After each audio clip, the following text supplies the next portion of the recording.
political strategy. And as we said, hindi naman kami yung tipo ng mga abogado na gustong nakikipagdebate sa media. We would rather do this through the processes, no? And probably even in the impeachment court kung umabot doon. So yesterday, alam naman natin yung mga naging issues. It's the SALN, no? And then of course the AMLAC or AMLC report, and then all the others pa like yung SEC, BIR, and all that. So ang main focus naman kasi, and of course the testimony of former Senator Trillanes, no? May rapat lang namin na sagutin yon sa inyo. Although, hihingi ulit ako ng paumanhin dahil nga hindi magiging madetalye yung sagot namin. One, dahil we only received the documents, no, earlier today, this morning, at sa totoo lang, we haven't had the chance or the time to really peruse over all of these documents that were given to us by the House. And secondly, as you know, our position has been firm, no? And that's why we filed a petition before the Supreme Court questioning the proceedings. And thirdly, it's because kailangan malinaw sa atin kung ano ba talaga ang sakop ng isang impeachable offense. Diba? Very clear naman po sa Sara Duterte versus House of Representatives, yung huling desisyon ng ating Supreme Court ng impeachable offense only refers to offenses allegedly committed while the impeachable officer is occupying that impeachable office. So we're talking about 2022 to present. So kailangan po malinaw sa atin yon. And of course, legally, kung pwede lang, we will confine ourselves to that. But naiintindihan ko naman, no, the questions that the public may have. And that's why we are here today to try and answer all of your questions. So without further ado, perhaps we can already start, no, with the questioning. We will start with Ms. Camille Samonte of TV5. Good afternoon po, Attorney Powa and to other lawyers. I'm Camille Samonte po from TV5. Sir, ano pong plano ng defense team kung paano nyo po dedepensahan? O I know na nag-release na po ng statement si Vice President Sara Duterte denying the accusations of former Senator Trillanes and yung mga naging findings po dun sa kanyang SALN at ng AMLAC. Pero paano nyo, sir, yung dedepensahan kung sinasabi po ng bise na lahat kanyang pera, ari-arian ay idineklara sa SALN niya, pero hindi po nagtutugma doon sa findings mismo, doon sa mga dokumento na pinresenta kahapon, maging yung mga financial records and transactions po na ipinakita ng Anti-Money Laundering Council. Opo. Actually, ma'am, yung salitang hindi nagtutugma is a conclusion in itself. No? Yan yung posisyon namin. Para po sa amin, actually, wala naman pong hindi nagtutugma. Perhaps it's just the way that things were presented. Obviously, as I said, we cannot disclose how we will defend the Vice President. But yung nangyari kahapon, of course, is something we already expected as a defense team, lalong-lalo na nung alam natin na nitong committee hearings, nababalitaan natin yung mga subpoenas. So, we were expecting those things, but yung gusto ko lang i-clarify, yung hindi nagtutugma, yan yung misconception na gusto natin ma-clarify today, no? Through responding to your questions. Again, we cannot go into details on how we will defend, but syempre, iba kasi. Ang point namin is yun nga iba yung pag nasa trial na tayo kasi at least doon, we can test the credibility not only of the witnesses but even the documents that are being presented. Are you saying, sir, na yung mga presenta, for example, yung mga allegations po na ipinakita ng mga dokumento ni former Senator Trillanes, is not credible enough kahit na nung tinanong po ito sa AMLAC ay na-confirm naman nila? No, I like to correct that. No, I don't want also the former senator to also get a misimpression that I'm not saying it's not credible. What we're saying is we don't know, and we need to test the credibility of all these things. In fact, even in the Justice Committee, di ba, ang sinasabi nila, we're only here for probable sa credibility just yet, di ba ganun din? So, that is why, kaya nga may trial. Kasi kung yung mga bagay na yan, credible na. So, ano pa ang, ba't pa tayo mag-impeachment trial, hindi ba? So, kami talaga, we believe that pagdating ng panahon, kung talagang ito ma-transmit sa impeachment court, we are confident that we will be able to show na walang katotohanan yung hindi nagtutugma, no? Yung mga pinakita kahapon dun sa mismong SALN. it's siguro I don't want to get into details, but I'm also not saying na kasinungalingan yung mga present kahapon. What I'm saying is the way it's presented. No, the way it's presented, doon tayo magkakaroon ng pagkakataluhan. Kung accurate ba yung presentation na gano'n. Next, DJ Mendoza na 25. Sir, I understand. Yung sa ano muna tayo, sir, sa may AMLAC report.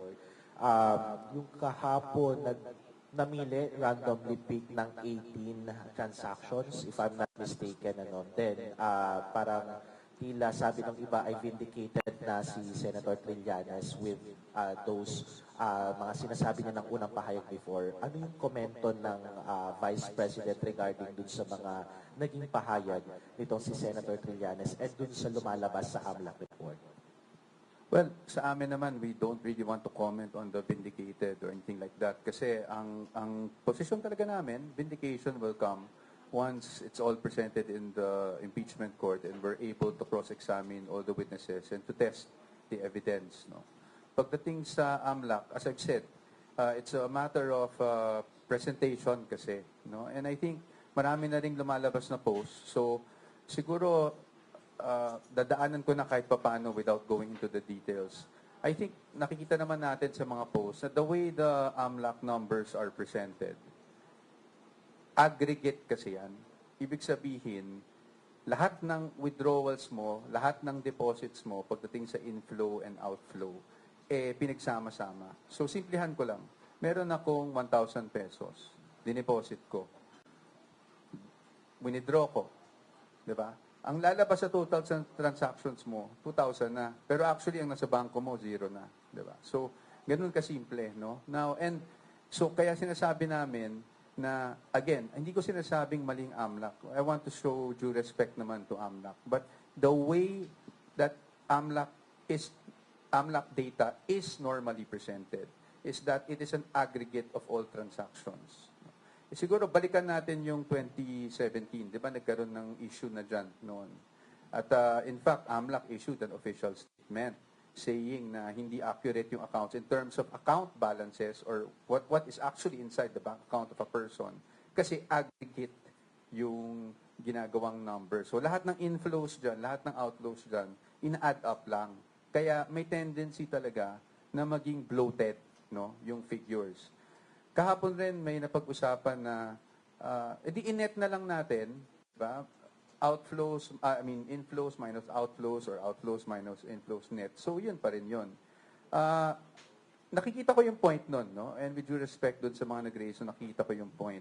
But our point naman is, kung bloated na yung outflow mo, tsaka bloated na yung inflow mo, edi bloated din yung net, di ba? So dun na kami pinanggagalingan. Again, I don't want to go into the details na, but para lang maintindihan ng taong bayan na ganun kasi the way it's presented. Ina-add lahat ng deposits, ina-add lahat ng pumasok, bali sa account mo, ina-add lahat ng lumabas. But it is not determinative or conclusive as to magkano ba talaga yung nasa loob ng account. And we are talking about transactions that span over 18 years, if I'm not mistaken. Over 18 years. So, yun ang magiging, talagang para sa amin, it's bloated talaga ang number. Sir, dapat bang pag-usapan pa sa impeachment yung SALN ni VP Sara nung mga panahon na Vice Mayor and Mayor siya? Of course, para sa amin, hindi. No? Because obviously, ano ba ang purpose ng impeachment? Di ba ang basis ng impeachment is meron tayong impeachable offenses. Ang impeachable offenses ay offenses, again, committed while the impeachable officer is in office as an impeachable officer. So, ibig sabihin nun, doon lang sa time na vice-presidente siya. So, yung mga 2000, may 2005 pa ba? 2006, 2007, na hindi naman siya impeachable officer, hindi na yan saklaw ng impeachment proceedings. Next is MJ Salcedo of Inquirer. Attorney, VP Sara just released a statement po earlier denying the allegations about the billions in bank accounts also hitting COA and AMLAC. Does the Vice President plan to say her latest statement in front of the House Committee on Justice? Will she ever attend the House Committee on Justice hearing on her impeachment? Again, her attendance, or should I say non-attendance, is based on the position of the defense. No? regarding the jurisdiction or the lack thereof in terms of the type or the nature of proceedings that are being conducted. So, pagdating naman dyan, I think kaya nga sinapubliko na lang niya yung statement niya. Pero hindi ibig sabihin nito na ayaw rumisponde o sumagot ng ating Vice Presidente sa paratang. Parati namin sinasabi, alam ko medyo gasgas na siguro, tingnan natin yung appropriate forum. Pero naniniwala naman kasi talaga kami na kung talagang aakyat ito sa Senate impeachment, makikita nyo yung sagot ng defense sa lahat ng paratang na ito. Bella Carriazo, The Philippine Star. Good afternoon po. Earlier, nag-interview si Congresswoman Leila De Lima and ang sabi niya, yung 6.7 billion na dinisclose ng AMLAC, pwede daw mag-constitute as ill-gotten wealth kay Vice President. Ano po yung reaction niya dito? Well, I respect Congresswoman De Lima, former Senator De Lima, and she's entitled to her opinion. No? Sa amin naman, ang plano lang namin is to show why those numbers are actually inaccurate. And second question And po. si Attorney Sheila would like to also add on to that.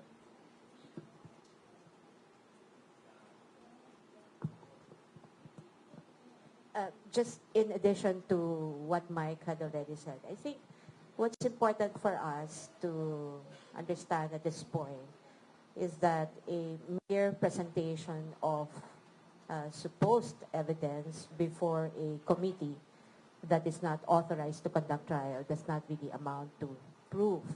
And the reason for that is really simple. It's because every evidence, whether it's something that you present in an ordinary case or in this case in an impeachment proceeding, must still survive scrutiny.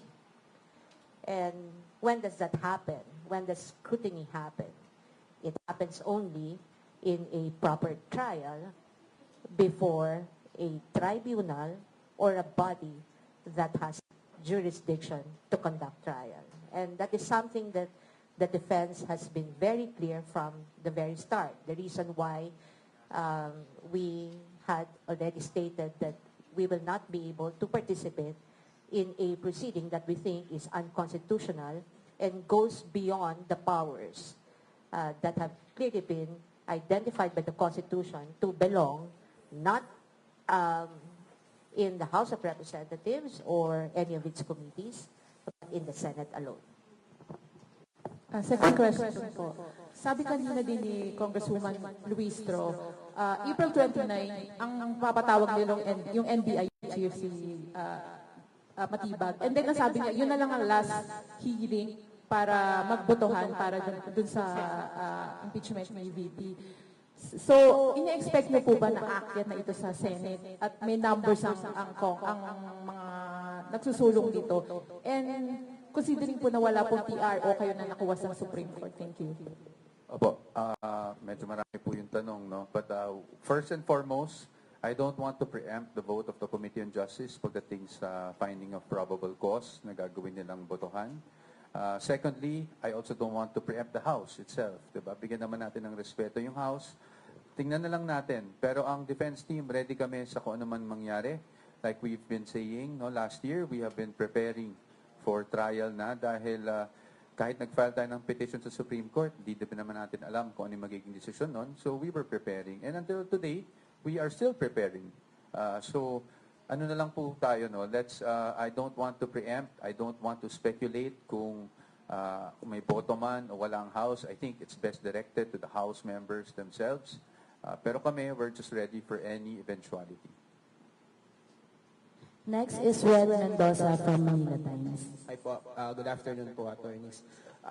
Meron of course nagsabi po my first question is, nagsabi po si Congressman Benny Abante kahapon sa hearing kahapon na the only way for the Vice President to answer the allegations is to face the impeachment court. I mean, or the Committee on Justice hearing. I mean, nagmamakawa pa nga siya na dapat daw pumunta raw si VP sa hearing para ma-hear yung side niya. And there's also a recent interview by former Coroner Defense Counsel Judge Roy na sinabi niya na ito na ang pagpunta daw ni VP sa Committee on Justice is the strategic way for her to defend herself. What's your thought on those comments po? Well, as to yung strategic way or not, I think our position has been very clear. It's about jurisdiction to conduct the proceedings that we feel are already bordering on trial, no? If not trial itself. So yun naman talaga yun. It wasn't really anything strategic. It was really something we had to file based as lawyers doon sa nakikita naming developments. Ngayon, pagdating naman po doon sa pagsagot, like Attorney Sheila said, you know, scrutiny can only be had when we are also allowed to test the evidence, present our side, and that will be the impeachment court in the Senate. Dagdag ko lang, no? While I respect the opinion of Representative Abante, I think he also knows, and I'm certain that he is aware, na ang tamang venue o ang tamang panahon para mag-conduct ng trial o para sagutin at magbigay kami ng ang ebidensya, ang Vice Presidente, ay hindi sa Committee on Justice. Ito ay before the impeachment court. Ibig sabihin sa Senado. Hindi naman ito I think this is something important that we all need to understand. Hindi maaari na sinasabi lang natin, dapat dito kayo sa komite, dito kayo sa komite. Kasi kailangan lang natin basahin ng konstitusyon. Sino ba ang impeachment court? Ito ba ang Committee on Justice? Hindi. Ito ba ang House of Representatives? Hindi rin. So sino? According to the Constitution, ang impeachment court, if that even will be constituted, ay ang Senado. So, ang ibig kong sabihin, the defense and the Vice President are ready to respond in detail, again, before the proper forum, and during a fair trial. Last na lang po on my end. Ito po, naungkat din po ito dun sa hearings, yung sinasabing return, yung papabalik ng mga sinasabing confidential funds na according to sa Commission Auditor. But what's your take po doon? I mean, ano pong reaction po ng defense team sa paglalabas ng mga dokumento na ito regarding sa confidential funds? Thank you, Red. I think you're referring to the decision of the Commission proper. I'll be very candid. Nandun ako sa hearing na yun di ba? Kung napapansin nyo, sumisilip nga ako sa phone ni Attorney Camora. Kasi nagulat ako, the Office of the Vice President or the persons that are accountable, allegedly, doon sa ND, hindi pa sila naserban ng copy ng ND bago in-announce yung decision na yon. In fact, hanggang ngayon, wala pa rin kaming natatanggap. Ang natatanggap pa lang namin ay syempre yung galing sa House na binibigay nila sa amin. Pero yung mismong from COA itself, and I keep on checking with the accountable officers named in that decision, kung nakuha na nila, or kami bilang councils, wala pa rin kami natatanggap actually. Now, ngayon, pagdating sa restitution, hindi pa po panahon para pag-usapan ang restitution because hindi pa po final yung decision na yan. Let me clarify that. After a decision is rendered by the commission proper that is adverse, in this case, to the accountable officers of the OVP, meron pa pong 30-day period within which we can file an MR or actually, upon denial of the MR or motion for reconsideration, we will go up to the Supreme Court based on Rule 64 of the Rules of Court. At yan po ay nasa COA rules mismo. So we just wanted to clarify para lang klaro tayo lahat dito. The commission proper has decided, yes, wala pa kaming kopya. And secondly, hindi pa po final yan dahil may remedies pa po ang mga officials ng OVP. Again, motion for reconsideration within 30 days. And then, upon denial, kung ano man ang balanse ng 30-day period na yon, ay maaari pa kaming umakyat sa Supreme Court on Rule 64. At doon lang po sa desisyon ng Supreme Court magiging final itong disallowance na ito.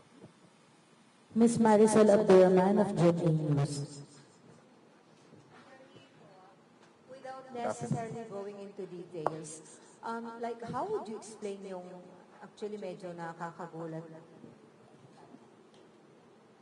Itong more than 600 suspicious transactions at pinimension yung almost 7 billion na amount na binanggit. Like, sa part ng defense team, like, without necessarily going into details, like, how would you address yung allegations sa Yes. kahapon? I'll just stick with the facts, no? Kasi nga ayaw nating parang nagdedebate tayo sa media, di ba? So we'll just stick with the facts. Ano po ba ang suspicious transaction report? Ang laman po niyan ay suspicious transactions. Ang ibig po sabihin, suspicious transactions does not equate to any wrongdoing or unlawful activity. Perhaps the bank thought or tagged it as suspicious, so umakyat, no, sa AMLAC, nagkaroon ng suspicious transaction report. Ngayon, hindi naman ibig sabihin nun, illegal na kaagad, or may money laundering na kaagad, or may krimen na kaagad. In fact, magti-trigger lang yon para sa AMLAC na tingnan at kung gusto nilang imbestigahan, at yun po ang nangyari. In fact, kanina, when we were, the legal team and I, the defense team and I were perusing over the documents, wala kasi kaming time so nagbabrowse lang kami. Napansin namin dun sa attachment ng suspicious transaction report, ang naging basis nila for that was media reports on the confidential funds, on the committee hearings, regarding in relation to the confidential funds. So, maaring yon yung nag-trigger sa bank, no? And yun lang yung naging basehan ng bank, kaya nagkaroon ng suspicious transaction report. But, again, I don't want to speculate on that. Yun lang yung nabasa namin. So, wala pa kaming time para bigyan kayo ng full picture. But at least we want that established that a suspicious transaction does not necessarily mean or does not automatically equate to any wrongdoing or any unlawful activity. Pagdating naman po dun sa pangalawang yung tanong na bilyon at sabi nyo nga nakakagulat, marami ring nagulat. Totoo naman po yun, no? Kahit naman sino siguro magagulat kung ganun yung amounts. But again, doon po kami nanggagaling sa how is an AMLAC report presented. Diba? It is the aggregate of all, ang tawag nga nila ay inflows and outflows. So, lahat ng deposit, lahat ng withdrawal, ina-add nilang lahat yon. At least yun yung posisyon namin, pananaw namin, o pagkakaintindi namin sa reports ng AMLAC. No? Na ina-add lang nila lahat yun over a span of 18 years. So it doesn't give us a clear picture kung magkano ba talaga yung pera na nasa bangko. Kasi kung meron kang 5,000, 20,000 na dinideposit mo, kada buwan, wini-withdraw mo, etc., etc., pag ina-add mo yung lahat over a span of 18 years, talagang magiging malaki yung amount, magiging bloated, no? And that is why we're saying that these things, no, we just have to be very cautious on how we look at it. Again, I'm not saying na mali yung report ng AMLAC, wala kaming sinasabing ganyan. What we're saying is we have to be cautious on how to take those figures that were being given out yesterday.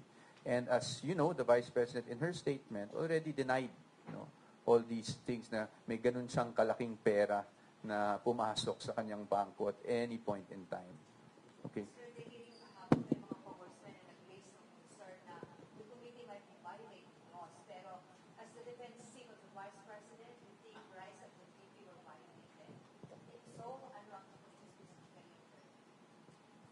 Ako sa ngayon, if I can be honest with you, hindi ko muna didiretso yung sagutin yan. Of course, we have our own position and you'll know it at the proper time. Attorney, habol ko lang.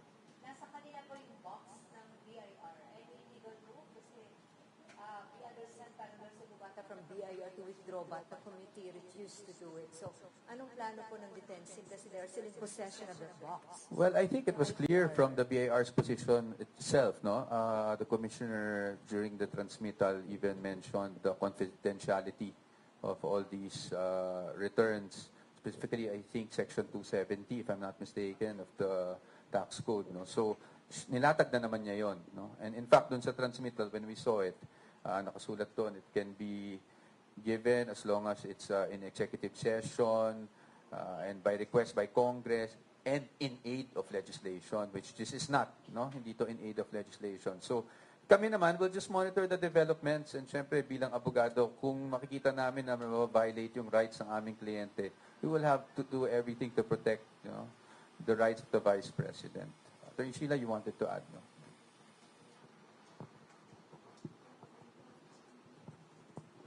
Just in addition, balikan ko yung tanong ni, what's the name of the lady?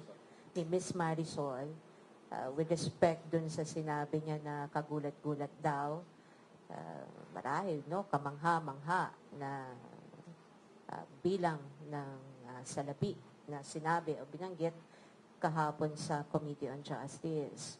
Pero I think what we also need to remember is, despite the alleged amount that were presented yesterday, doon sa sinasabi nila na AMLAC reports, ng SDRs, CTRs, etc. Walang kahit ano na sinabi rin ang AMLAC that any of these SDRs or transactions was linked to any unlawful activity. Yun ang dapat na malinaw.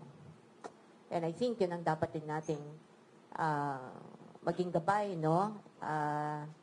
Bago natin paniwalaan o kunin yung mga impormasyon lamang na inilalatag sa ating harapan.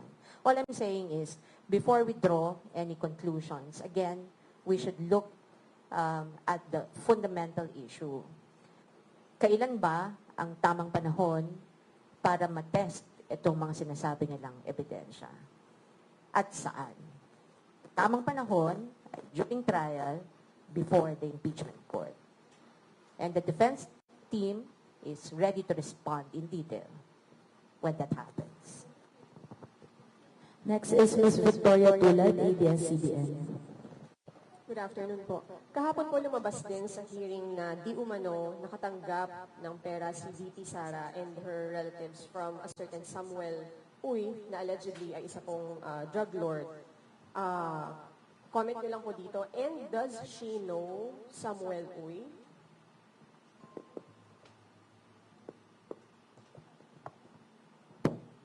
Yeah. Thank you, Victoria. As to her personally knowing Samuel Uy, hindi namin napag-usapan pa. But with, I think it's open, it's public information naman na kaibigan talaga ni PRRD, si Samuel Uy. Now, as to the allegation of him being a drug lord, I think that's, I don't have the facts. That's merely an allegation, no? So we shouldn't conclude anything out of that. Again, unless proven in the court of law, I don't even want to go there and say alleged drug lord. Saka, kawawa rin naman kasi yung tao, no, na nadadama yung pangalan. Pagdating dito sa mga perang na banggit kahapon, I think ang sabi ay manager's check. We have to note that ang nakasabi lang naman is a manager's check was allegedly nagpagawa ng manager's check, allegedly si Sammy Uy, wherein the recipients are the Vice President and ganito and who else. So, yun lang yung nakasulat no? Wala naman dun anything na natanggap talaga nila. And as you know, the Vice President already issued a statement denying that she had received any of these amounts of money that were presented yesterday. Now, again, we don't want to get into the details, but those checks, we're confident that we will be able to clarify everything and show the public kung ano talaga yung nangyari sa checks and kung meron man talaga, no, pagdating ng trial. And also, attorney, si Committee on Justice Chair Luis Tro, sinabi naman po niya kanina sa isang interview na the evidence versus VP Sara surpassed threshold of probable cause for impeachment. Your comment on that? Well, I guess, again, with all due respect to Chairperson Luis Tro, no, I don't want to be debating with her, but it's being the chairperson of the Committee on Justice, sabi nila, yan nga ang trabaho nila, mag-determine ng probable cause with that statement. So I guess we know what her position is. So, and they put it to a vote. Again, nasa kanila naman yan, yung determination ng probable cause. If it so happens that talagang magkaroon ng determination of probable cause, this is given to plenary and transmitted, we will not anymore debate on what they did there, but we will just face them in the Senate. Of course, without waiving the petition that we filed before the Supreme Court regarding what we see as constitutional infirmities, no, dito sa mga proceedings na ito. Next is Mr. Jason Rubrico, SMNI. Hello, attorneys. Jason po ng SMNI News. Sir, first question, dahil under po sa AMLA, banks are under po sa Section 9 ng AMLA, it provides po that SDRs and CDRs shall not be disclosed and are protected from public release. And this confidentiality po is reinforced by the bank's secrecy law and related financial privacy laws. So babalikan ko lang yung tanong, sir, posible po bang may nalabag na batas ang AMLA at ang House Committee on Justice sa paglalantad po ng bank accounts ni VP Sara Duterte and Attorney Mans Carpio, and posible po ba na dadalhin rin po ninyo ang usapin na ito sa Korte Suprema if may nakita po kayong paglabag sa constitutional rights ni VP Sara? Can I think you said it yourself, no? Kung yun yung nilalaman ng batas, malinaw naman yung sinasabi ng batas, that those information are strictly confidential, cannot be disclosed, hindi ba? But we've seen otherwise from what happened before the committee hearing yesterday. Now, as to any actions that we plan to take or the personalities involved plan to take, that's something that I hope you understand we will not be able to disclose at this point. Just to add on, we are, and just to emphasize, we are fully aware, in fact, that Section 8A, if I'm not mistaken, of the law as amended. No? Sir, second question, ano po ang panawagan po ninyo sa public? Kasi parang ang lumalabas po na lahat po ng mga sinasabi doon sa House Committee on Justice ay parang tinatanggap na katotohanan ng iilan. So ano po ang panawagan ninyo sa publiko sa gitna po ng usapin ngayon involving the Vice President? Siguro simple lang po talaga ang panawagan namin. No? Let's just be cautious doon sa mga lumalabas without saying that they're false, because that's really not my point. I'm not saying false yung mga lumalabas. All I'm saying is we have to be cautious, especially with the way things are being presented. And ang panawagan namin is intayin nila kami. Ano? Intayin nila na kami naman ang magpresenta ng aming ebidensya para pabulaanan lahat ng mga lumalabas ngayon laban sa ating Vice Presidente. Sir, pahabol, last question. Kasi sinabi po ni Vice President Sara dun sa kanyang statement, isa sa mga nasa likod ng mga parata ng former Senator Trillanes is the sitting President. So, may magiging hakbang po ba ang defense team laban po sa Pangulo? I don't think we're I don't think we're at liberty to discuss things like that because kami we're just limited to the impeachment proceedings.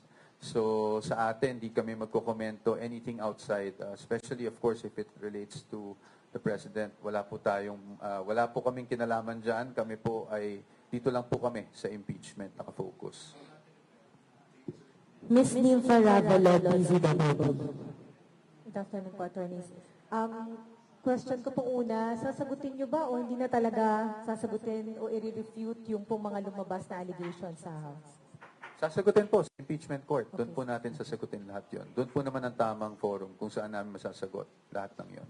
So, wala at all po, o hindi na kayo magsasagot ng any pleadings or any manifestation sa House Committee on Justice? We have to wait for developments. No, we cannot say that we will not submit any manifestation whatsoever. But you have to remember that the main petition before the Supreme Court is really questioning the jurisdiction as to the nature of the proceedings that are being conducted. Again, hindi namin kino-question ang power of the House to initiate impeachment proceedings. I think that's very clear under the Constitution.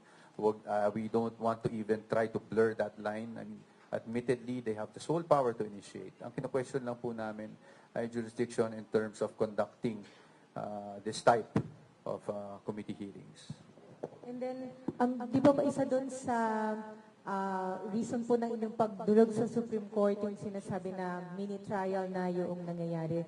Napatibay po ba nung nangyari kahapon yung inyong argumento na yan? At gagamitin po ba yan sa pagpa-file ng panibagong petition or any rejoinder sa Supreme Court?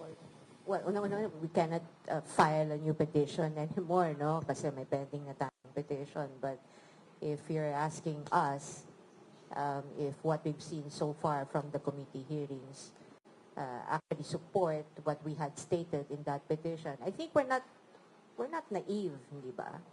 We have observed what's been happening sa committee hearings, pati yung pagpapalabas ng iba't ibang subpina para kumuha ng mga sinasabi nilang ebidensya, kahit ang mga ito ay hindi naman bahagi ng dalawang impeachment complaints na sinasabi nila ay under preliminary investigation, di ba? In fact, it's probably important to tell you now that maging yung supplemental affidavit ni Mr. Madriaga, yung AMLAC report, yung affidavit ni former Senator Trillanes, and all those other evidence that they were able to obtain na after final yung impeachment complaint, wala kaming kopya niyan bago yan ibinahagi sa komite. Kasi nga, hindi siya kasama ng impeachment complaint. Pati yung notice or yung desisyon ng COA on the appeal of the Vice President at ng ibang respondents doon sa confidential funds. Bigla na lamang doon sa komite, sinabi na denied na, no? Which, that's fine. Kung sinabi nila sa unang hearing, April 14, am I right? April 14, na wala na deny na yung appeal ng Vice President. And I think you've seen some of the personalities na they were claiming, final na ba yan? Final na ba yan? Of course, hindi final. I think alam naman yan ng komite na hindi yan final. Alam din yan ng COA na hindi pa yan final. In fact, I can recall na sinabi ni Attorney Camora na meron pang remedyo.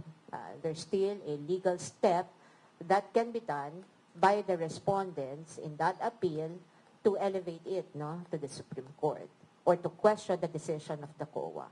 So, hindi pinal. Kung ipipilit na pinal na yung COA decision na yan o yan ay maaari nang maging batayan para doon sa sinasabi nilang pagbabalik, restitution, etc., etc., mali yan. Mali. I mean, I invite you all have access to the internet. You will find na hindi yan pinal. At kung sino man magsasabi na pinal yan, ay hindi nagsasabi ng tama. Mr. Lance Mexico, Newswatch Plus.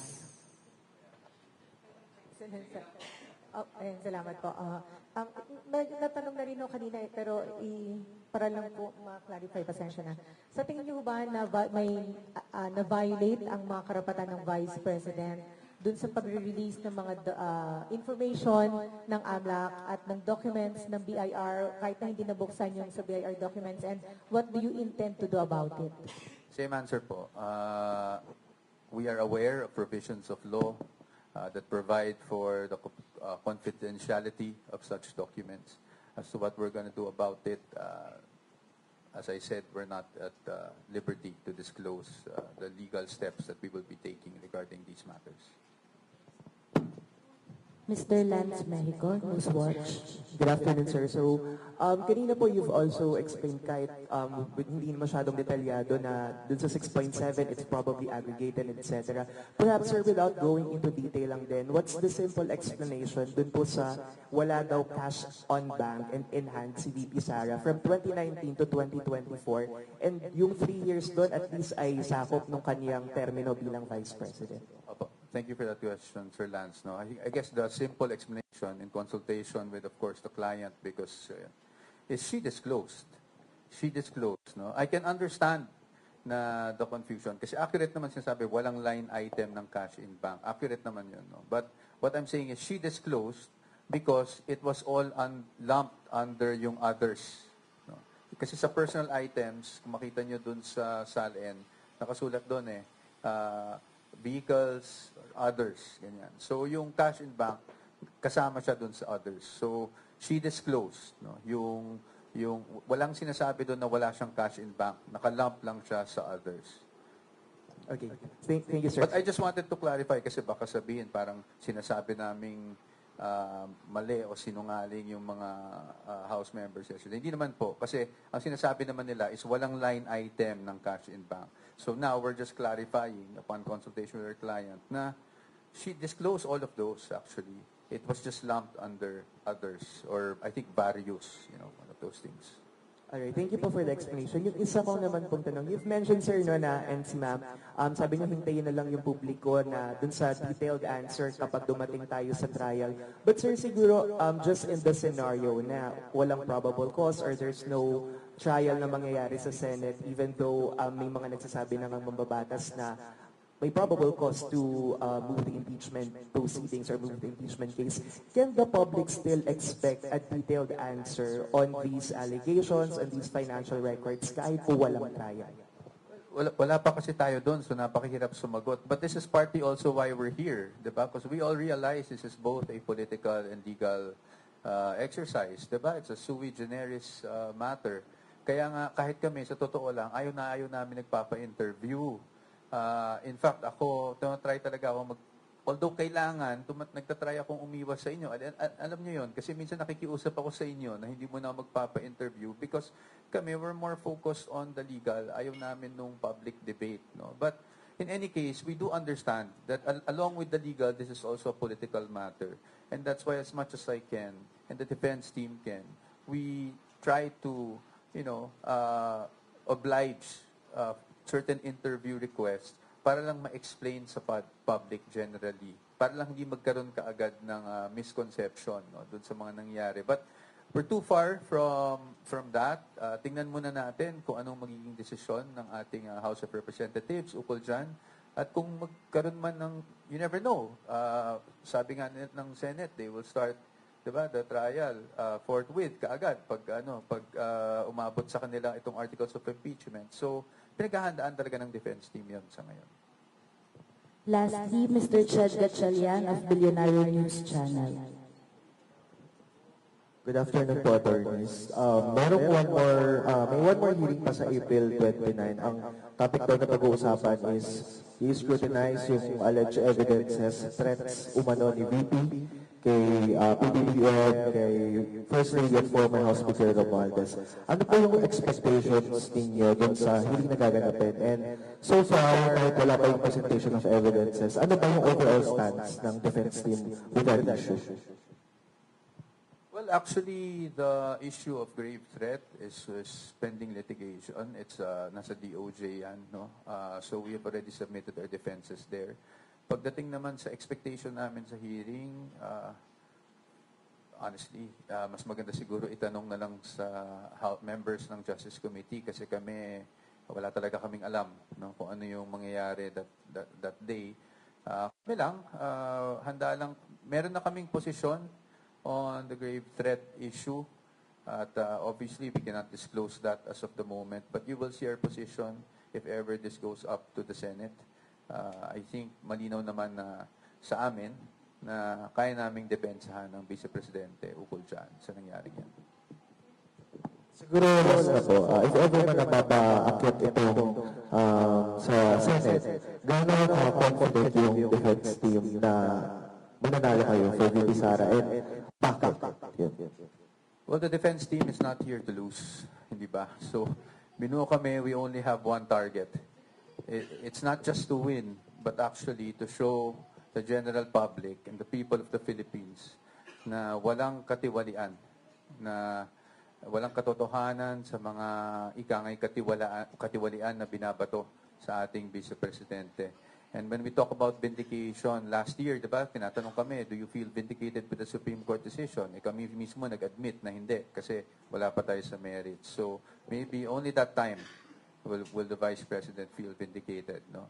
And that's what we're here for. We're here to protect the rights of our client, and we're here to show the evidence, to present the evidence, to test the evidence of the prosecution, and to show the Filipino people na hindi korap ang ating Vice Presidente at walang katiwaliang ginawa ang ating Vice Presidente sa kanyang termino. Last question lang po, Ina Hernando Malipon, Manila Bulletin.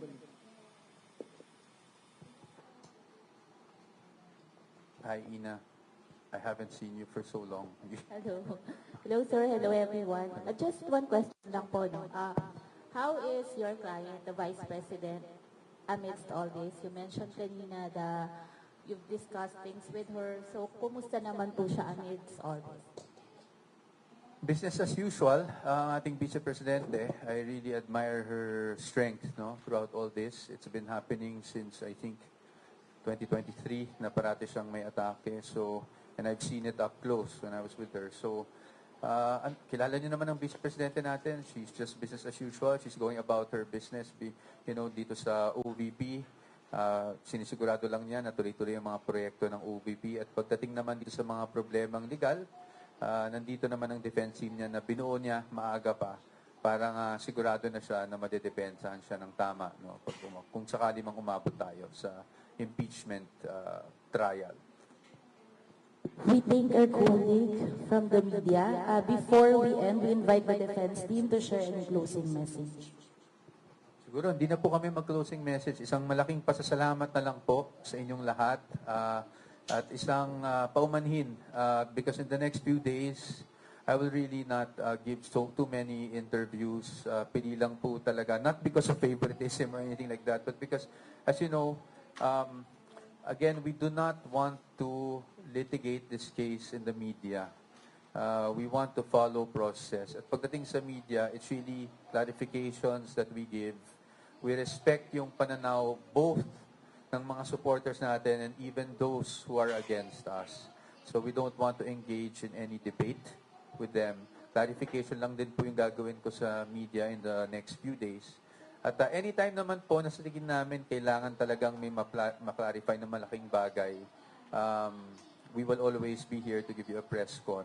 And pag nagsimula naman po siguro yung impeachment trial, we will definitely oblige, no? In fact, that's why sinama ko rin dito si Attorney Narvasa, si Attorney Bodota, meron pa kami si Attorney Benluan, who will also help me pagdating sa communications sa media, kung ano yung mga pangyayari para lalong maintindihan ng ating mga kababayan kung ano yung mga legalidad at pangyayari na mangyayari sa trial sa pang-araw-araw. Thank you. Yeah, sige po.